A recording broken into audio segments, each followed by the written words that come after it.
Hi, my name is Marc Liebman. I'm a retired Navy captain and naval aviator. I flew helicopters for my Navy career, mostly combat search and rescue and special operations, but I did all kinds of other things. I'm also now a historian and novelist. I've got 18 novels on the market, and there'll be a slide at the end of this that will show you the actual covers. Anyway, today we're going to talk about the evolution of the aircraft carrier deck, and this is part two. The part one covers the original aircraft carriers from the 1920s to the end of World War II. And this one, part two, starts with the era that began in the end of World War II. So for the sake of our argument and discussion, I have divided them into three generations. Generation 1, 2, and 3 basically got us from the first carriers to the end of World War II. Part two, which is this one, I'm going to cover the carriers with angled decks and how they came about, and then the nuclear aircraft carriers. If I do a part three, it's going to have the other types of aircraft carriers, those that focus on vertical takeoff and landing. But for the sake of discussion, I'm primarily focused on those aircraft carriers that operate aircraft that need to be catapulted off the front end and make arrested landings at the back end. So, the number of nations that have built aircraft carriers for these types of aircraft is actually pretty few. There's actually 5 of them. The US has obviously built the most of them. UK is number 2. Japan, because of World War II, is number 3. France has built 5, and then the PRC has built 2 really. And landing was a Soviet Variag at one point in its life, and then it was completely rebuilt and heavily modified. But it is not really a true conventional takeoff and landing aircraft carrier. So we're going to start with the end of World War II and the Midway-class. Now, these were built at the end of World War II and in the beginning of the post-war era. They were Essex-class carriers that had been modified. They're bigger by about 10,000 tons, and they were modified or designed to handle jets. There's only three of them: Midway, Franklin D. Roosevelt, and the Coral Sea, and they served for quite a while. Midway served until the 1990s, Coral Sea into the 80s, and FDR was scrapped early on. But the big innovation was the fact that they had the ability to handle the heavier aircraft, which in those days were, or still are today, jets. So the United States began to ponder what the future of the aircraft carrier would be in the 1940s, or the late 1940s. And part of the requirement was to carry a nuclear weapon, which at the time was typically about 10,000 pounds. So they came up with this idea called the United States, or the USS United States, and it was given the designation CV-58. And this is an artist's depiction of what it would look like. It was designed to carry aircraft that could carry the 10,000 pound nuclear weapon, and which meant that those airplanes had to be in the 50 to 70,000 pound range. It had larger ordnance magazines, it had 4 catapults. You notice there's 4 elevators, and what's missing is no island. And it was designed in late 1940s. They'd actually laid the keel, but then in 1949 it was scrapped. And it was scrapped as part of a spat over who was the nuclear or primary deliverer of nuclear weapons, and the Air Force won that argument. And that whole discussion is beyond the scope of this presentation. So the real story of the post-World War II aircraft carrier starts with the Royal Navy. Some bright bulb in the Royal Navy thought that, hey, if we ran the landing area diagonally across the flight deck, we can get a longer flight deck. So voila, they created on HMS Colossus, Royal Navy, they did this thing, and they discovered that they could do simultaneous takeoffs and landings. You could shoot airplanes off the front on a catapult. You could trap them aboard at the back end on the angled deck. What this did and does today is it increases the sortie generation rate, and it gives the fleet commanders more flexibility, because now you don't have to just take off or launch airplanes off the front end or recover them on the back end. You can actually do both, and as you'll see, the angled deck enables you to do both at the same time.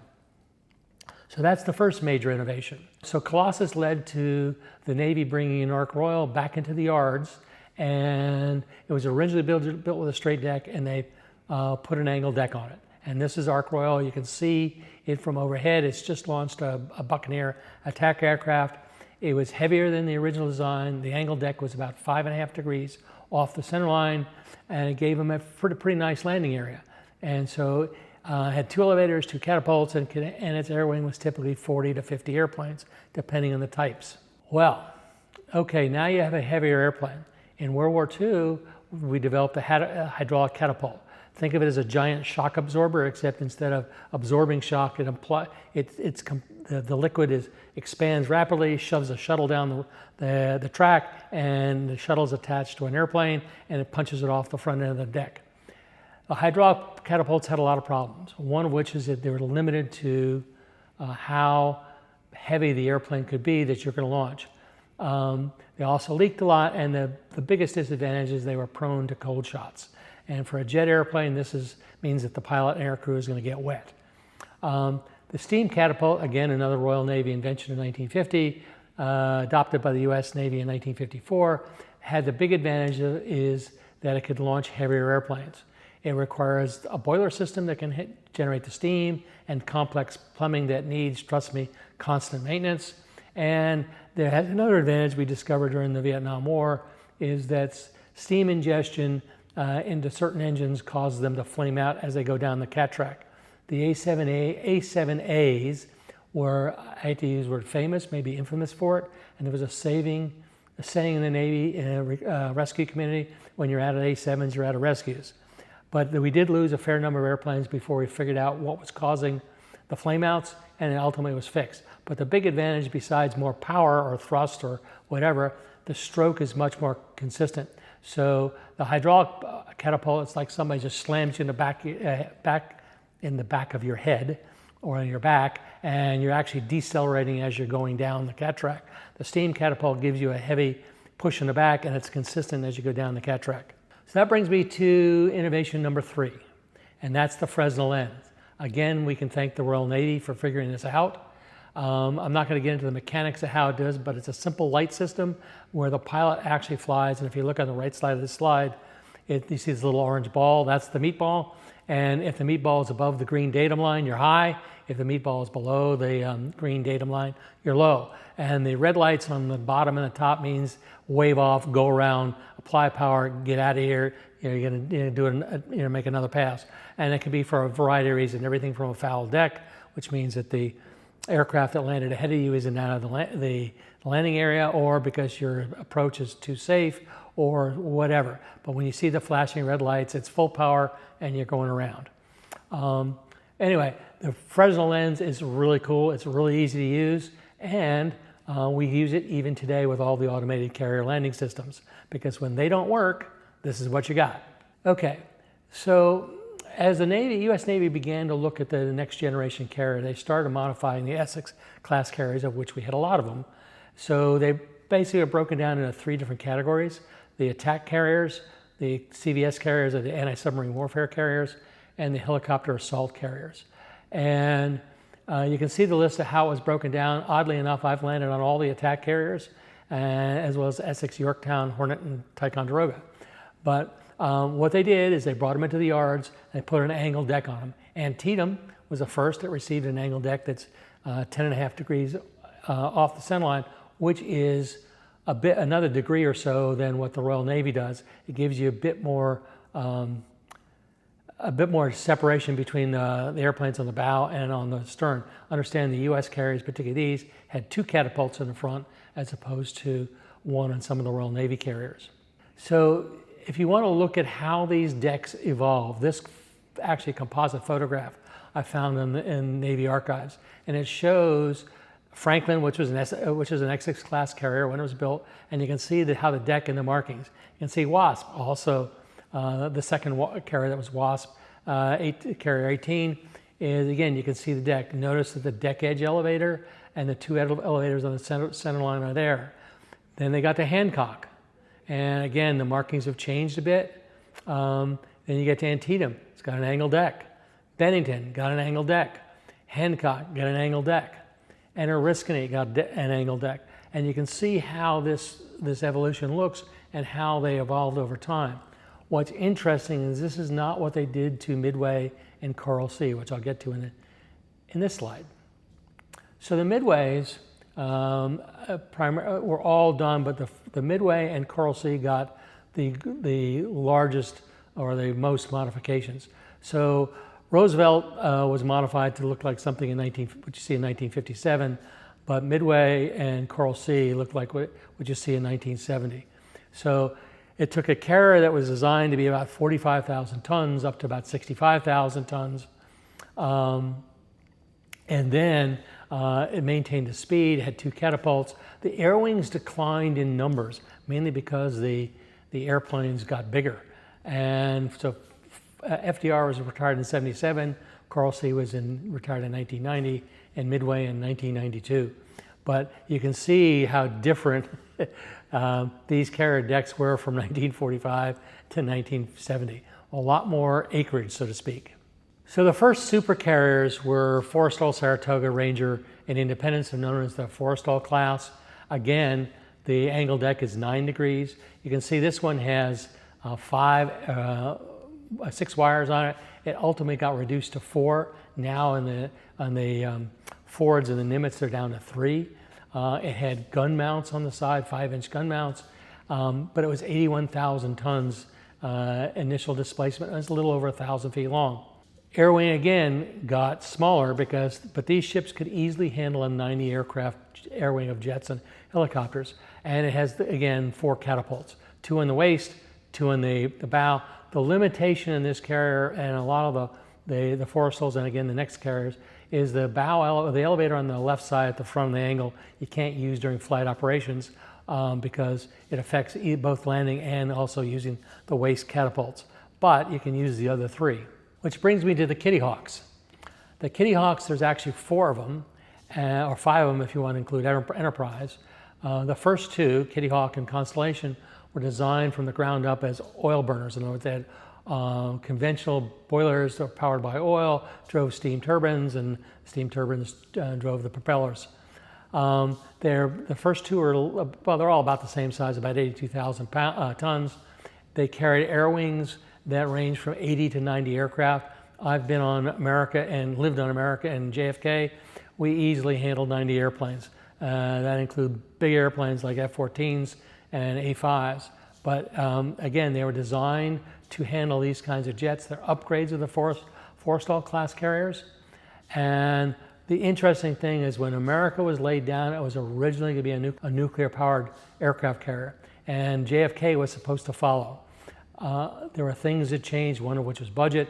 There were some political issues, and they both became oil burners. The problem America had, and to JFK to some degree, is because they were designed as nukes from the ground up, the amount of fuel that they could bunker or store was limited. And so they were, as American aircraft carriers, relatively short-legged. And if you flew for more than 3 or 4 days, you had to unrep because you either flew or you steamed. You couldn't do both, do a lot of both. So along the way, the Navy decided to give the third Kitty Hawk nuclear power. And it's called Enterprise. No, this is not Star Trek, but it is essentially a Kitty Hawk class carrier with 8 reactors. It came into being and served until 2017 for 56 years. Again, it could carry 90 airplanes easily, and the island was redone at least once completely. You can see in the picture on the right the dome that was on the original Enterprise and what the island sort of looked like towards the end of its career. It is right now in the process of being defueled, and ultimately I think it will be scrapped. And you can see the size of Enterprise compared to a fairly large oiler next to it.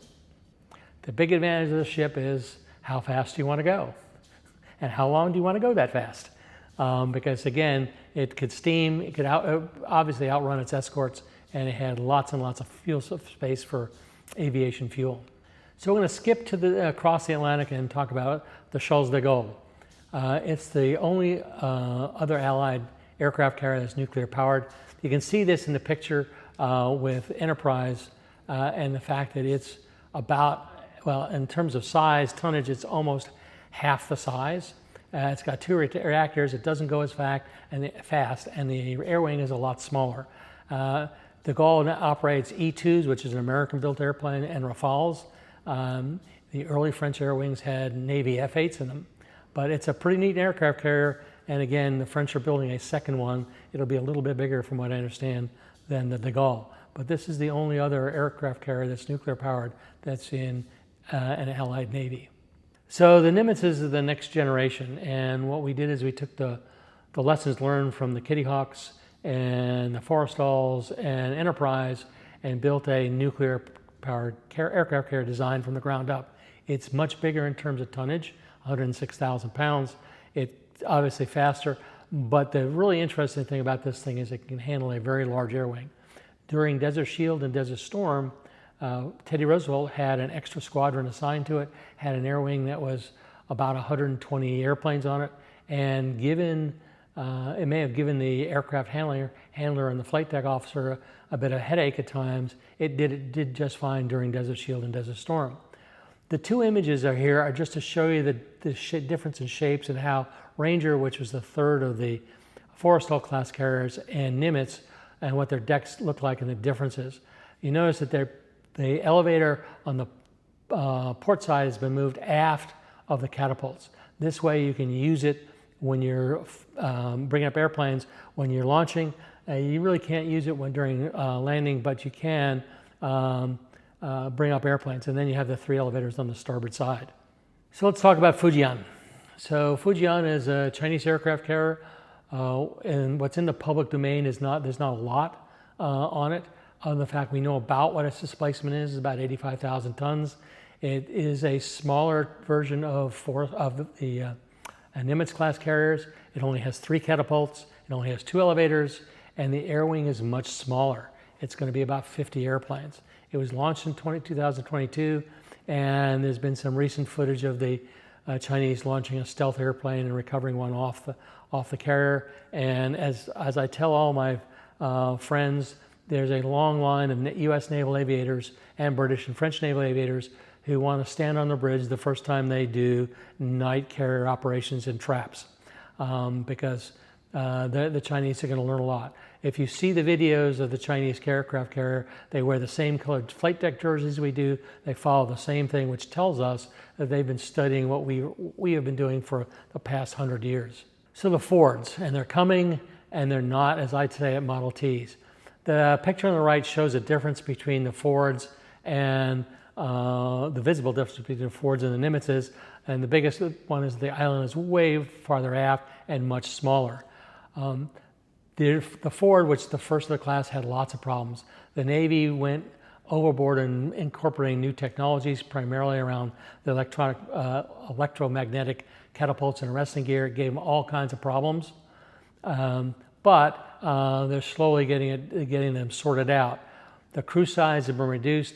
The inside of the ship is not a lot different, other than the fact there's not a lot of as much wiring, because a lot of it's fiber optic, and it was designed with lots and lots of electrical power to support all kinds of sensors and weapon systems. And again, it can take an air wing of about 90 to 100 aircraft, 120 aircraft rather, and we'll start to see them. Kennedy has been launched. It's fitting out, and the next two, Enterprise and Dory Miller, are under construction. There are 6 more in this class for planned, and they will ultimately replace one for one the Nimitzes. So I thought this picture in conclusion is kind of revealing. It was taken during Desert Storm, and if you look down on the Ranger, and if you had a huge magnifying glass, you might find me standing on the deck looking up when the F-14 took this picture. There's a background, another story that goes with this picture that's not common knowledge, but after Desert Storm was over, the captains of the 4 carriers that you see here decided to have a drag race. And so they lined up, and we were all going about 2 to 3 knots. I'll use the word, the gun, the starting horn was, they all started, and Midway was the fastest to 15 knots. It was then passed by Ranger, which was where I was standing at, and we beat everybody to 20, 25 knots. At which point, Roosevelt passed us all, going like bat out of hell, and we were just, it was like a race car going past somebody standing still. America was tagging along someplace in the middle, but it was kind of interesting. The exciting part was, okay, we're now going 30 knots. How much room do we have to slow down?